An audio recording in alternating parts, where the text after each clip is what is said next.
Hello বন্ধুরা, আজকে ওর জন্মদিন ছিল। তো ওর জন্মদিনে যেগুলো বানিয়েছিলাম, পোলাও, আলুর দম সব কিছু, তো আজকে আলুর দমের রেসিপিটা শেয়ার করে নিচ্ছি। তো ফার্স্টে আমি আলুটা নুন মাখিয়ে রেখে দিলাম, আর কড়াতে তেল বসিয়ে আলুটা ভাজতে দিয়ে দিয়েছি। এবারে একটা বাটিতে চাল মগজটা ভিজিয়ে ওটা বেটে নেবো। আর এখানে দেখছো আলুগুলো আমি লাল লাল করে বেশ ভালো করেই ভেজে নিচ্ছি। এমনভাবে ভাজবে যাতে আলুগুলো বেশ তাড়াতাড়ি একটু সেদ্ধ হয়ে যায়। আলুটা ভাজা হয়ে গেলে এবার আমি তুলে নিলাম একটা বাটিতে। এবার হলুদ গুঁড়ো, লঙ্কা গুঁড়ো, কাশ্মীরি লঙ্কা, জিরে গুঁড়ো পরিমাণ মতো সব কিছু দিয়ে নেবে, আর একটু নুন, আর তার মধ্যে দেবো জল দিয়ে ভালো করে এটা একটু গুলে নেবো, মশলাটা রেডি করে নেবো।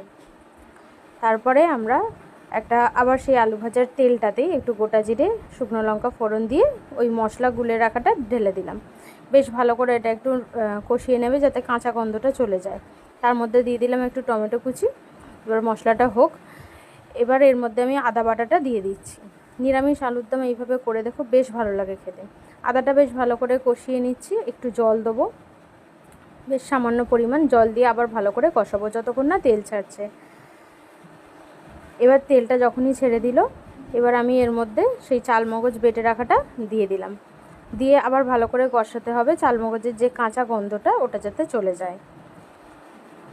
কোনো পুজোর অনুষ্ঠানে এইভাবে আলুর দমটা করবে, দেখবে এত সুন্দর খেতে লাগে। তো এবার আমি ওর মধ্যে একটু চিনি দিয়ে দিলাম, তেলটাও ছেড়ে দিয়েছে। ভেজে রাখা আলুগুলো সবকটা দিয়ে দিলাম। আলু দিয়ে বেশ বেশিক্ষণ লাগবে না, যেহেতু আলুটা ভাজার সময় সেদ্ধ হয়ে গেছে। একটু অল্প আর একটু নাড়াচাড়া করে নেবো, একটু কষিয়ে নেবো, আর একটু দিয়ে হয়ে গেলে আমরা একটু জল দিয়ে দেবো। দেখছো তেলটা ছেড়ে দিয়েছে। এরপরে আমি দিয়ে দিচ্ছি এর মধ্যে অল্প করে জল দিয়ে একটু ফুটলেই ব্যাস তৈরি হয়ে যাবে আলুর দম। ব্যাস বাটিতে বেড়ে নিলাম ওর জন্য। আজকের মতো টাটা।